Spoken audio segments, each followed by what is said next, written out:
So this may be kind of a controversial video, but I want to talk about it. So we're going to talk about my 600-pound life today.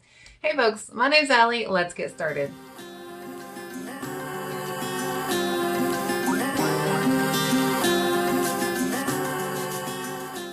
Before we start, I do want to mention that you should definitely check out Keto Steve. He has a YouTube channel, a podcast, and an Instagram, and he definitely talks things keto, and we actually did a podcast together, and that should be posted next week, so make sure to check it out. It's definitely keto-centric.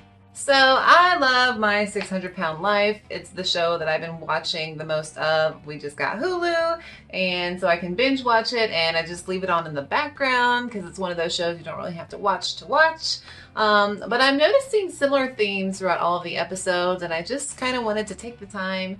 And I know that this is a keto channel, so I'm going to try and relate it to the ketogenic diet as much as I can. But I just really wanted to talk about this show because I think it can be very powerful when we talk about weight loss and keeping weight off.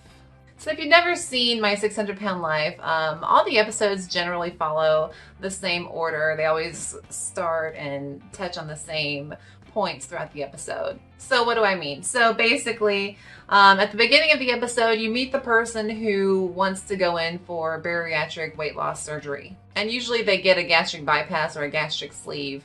So at the beginning of every episode, you see their backstory and like their daily life and the relationships that they have with the people around them. The backstories I always find are the root of their emotional eating, and so many of those people talk about how they have been molested as children, and of course that is an emotional, traumatic experience to go through. And so I really think that that's interesting. It's sad, but it's so interesting that this is happening so much and that this is how they have come to deal with those feelings of that trauma. Not everybody has that same trauma experience. A lot of them just talk about their home lives and, you know, maybe their parents were missing, maybe their parents abandoned them, maybe they had deaths in the family, you know, just traumatic things that food was there for them and that's how they learned to cope.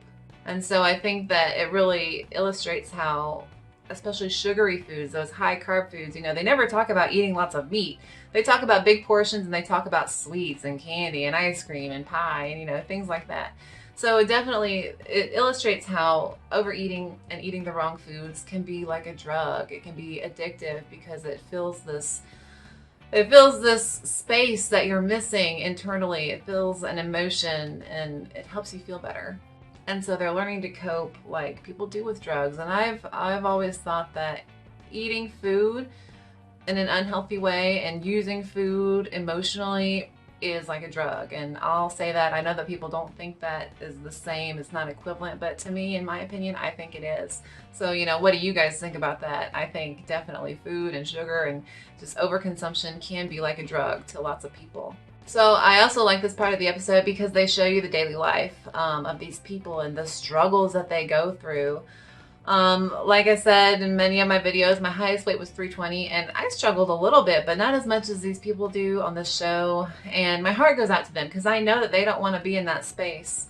I know that they are in pain. You know, many of them have skin wounds and it's hard for them to just bathe, and I feel so bad, but that's one of the most captivating parts of the show to me, because it does just show how you can destroy yourself because of overeating, because of those coping mechanisms that are lacking in healthier ways. It's shocking, and I'm glad that it's shocking. I'm glad that the show goes there because it definitely, I think, helps me be like, man, Allie, that could have been you. That can be you if you let your eating ever get out of control again.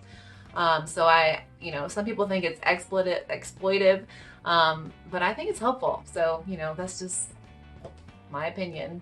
But what do you guys think? Is showing the daily life of these people, is it exploitive, or is it helpful to those who don't really know the consequences of using food as a drug? And then they show you the relationships that they have with the people in their life, and most of these people are the enablers, because many of these people that are overweight cannot get out of bed. And, you know, the person who's bringing them food is helping them, you know, continue that food addiction. Yeah, I mean, enablers, we want the people that we love to be happy, and I get that, but You gotta remember, sometimes you need tough love, and sometimes they show the relationships and how they're destructive, and that also causes that emotional eating. So after they do the backstory and how they live, and they talk about family and their relationships with people, then generally the people will travel to Houston, which is where Dr. Nowzaradan, or Dr. Now, treats overweight patients. And oftentimes the journey to Houston is very troublesome for the overweight person because it's just a long travel, and they're very uncomfortable. They can develop health issues like blood clots because they're not moving. They're sitting in a car for maybe 12-15 hours, and things can happen with that. So I mean, just getting down to see the doctor for many of these people is troublesome. But when they do get to Houston and they meet Dr. Now, the first thing he does is he weighs them, and many of them are shocked, right? Because they don't often, it's hard to find a scale that will measure that high. And so I think that's like a wake-up call to so many people. I always told myself once I hit 300, I was going to start losing weight. I got up to 320 before it actually happened. But yeah, that was a wake-up call to see, 300 on the scale. Well, time to back it down, Allie. So after the weigh-in, Dr. Now always sees them in his office, and he tells them that they need to lose weight on their own to prove that they can, change their lifestyle so that they don't just get the surgery and then go back to their old eating habits. So what Dr. Now prescribes is a low-carb, high-protein diet. Now, right off the bat, you might think, well, that's not keto. Keto's high-fat, low-carb, not high-protein, low-carb. But the thing is they have so much fat on their body that they don't need to eat all that high fat. So yes, essentially, they're going to force their bodies to be in a ketogenic state because they're eating that low carb. And so I say it all the time, and I'm just saying it again. Remember, to be in a ketogenic state, it's not about the amount of fat that you eat, okay? It's about the amount of carbs that you eat, because if your body runs out of that sugar to burn, then it has to run on fat. So if you have fat on your body to lose, like the people in my 600-pound life, you want your body to eat that fat away before you add dietary fat. Just throwing it out there. So yes, this is a ketogenic video because Dr. Now for these patients is prescribing for them what is a ketogenic diet. Again, they don't need to eat high fat. They do need to eat that protein so that they don't lose muscle mass and things. And he says that if they don't eat enough protein, some people, they go super duper heavy on the diet and they don't eat that protein. They're trying to really cut out those calories and they develop health issues. So he prescribes the protein so that, they can avoid health issues. But also it's very low carb so that they are in a state of ketosis. Just throwing that out there, my 2 cents of, my analysis of the show. And Dr. Now, I love that man. He is so to the point. He tells them that they need to change their eating habits, and when that doesn't happen, he lets them know that he is not happy. So generally, after assigning them a new diet, like a list of food, I suppose he gives them in his program, he tells them that usually they need to lose about 50 pounds, depending on how heavy they are and how big they are. I think usually 50 pounds in a month. Sometimes it's 40 or whatever. But so they need to prove to him that they can actually change and live a healthier lifestyle. I love that he does this because, losing weight, changing your life, it's not just, like a 6-month and done kind of thing, because once you go back to your old ways, you're going to gain the weight back. And that's why so many people, who try out keto, they'll lose weight for a couple months and then, they fall off the wagon and then all the weight comes back. Well, yeah, because, you've just fallen into your old habits again and you're just going to gain the weight back again. So I'm actually really glad that he forces them to show that they can change before he approves them for the weight loss surgery. And this is what I really find a little mind-boggling about this whole show, is that once, a lot of these people do lose 50 pounds in a month, or some even more. They lose 50 pounds for a couple months in a row. So they sometimes by the time of weight loss surgery have lost hundreds of pounds of weight. And so what I don't understand is, why would you want to put your body under that trauma of going through surgery when you know that you can change your diet and lose the weight on your own? You can do it without having to be cut open. But that's just my view, because some of them, they're shocked when they see the scale and it's gone down 50, 60, 70 pounds in a month. And I'm just thinking, you made some good choices. You were eating right. You were cutting out those calories and cutting out the junk.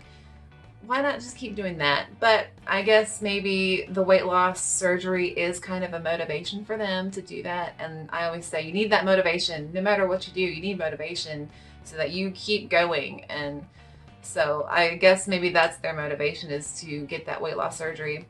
But I do not think that the weight loss surgery for them should be like a magic pill, which is why Dr. Now wants them to change their eating habits, which I'm glad he does. So that really shows that no matter what you do to lose weight, whether it's gastric bypass surgery or keto or veganism, you just need to stick with it and make sure you can maintain. But some people don't lose the weight on this show in order to get the gastric bypass, or they lose it very slowly. And I think that that really illustrates that you have to make the change from within. You know, I have people in real life that I know that have tried keto and they kind of fall off the wagon, and I don't judge them for that. You know, I had to hit rock bottom, and so my motivation just had to really be internal. It really just had to be that day when I made that decision that something had to change. And so for some of the people on this show, they haven't come to that point yet where they really want to change. And so no matter what you do, if you really don't want it and, you know, you value something else like food or the taste of sugar or whatever more than your desire to lose weight and your need to lose weight, then, I mean, I'm not going to sit here and judge you for it, but, you know, it's not something I can change for other people. So when I know people that fall off the wagon, I'm like, you know, they're like, are you mad at me? I'm like, no, like, this is your decision. I can't make you do anything you don't want to do. And Dr. Now says that all the time. He says he can't do it for you. You know, you need to make these changes. You need to change your lifestyle. And so some people on the show just don't get that.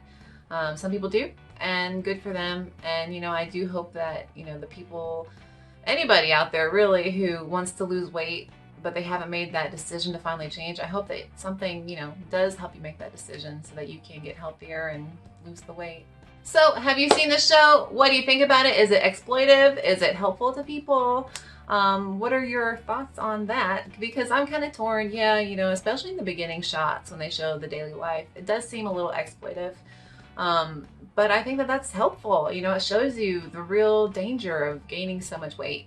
I don't know. That's just my thoughts. Don't forget to check out that podcast with me and Keto Steve coming up this week. Go check out his channel and subscribe so you don't miss it. And just a question to close out the video that I saw that I thought I would share with you guys. So from Jules, she said, how do you divide your calories over the day?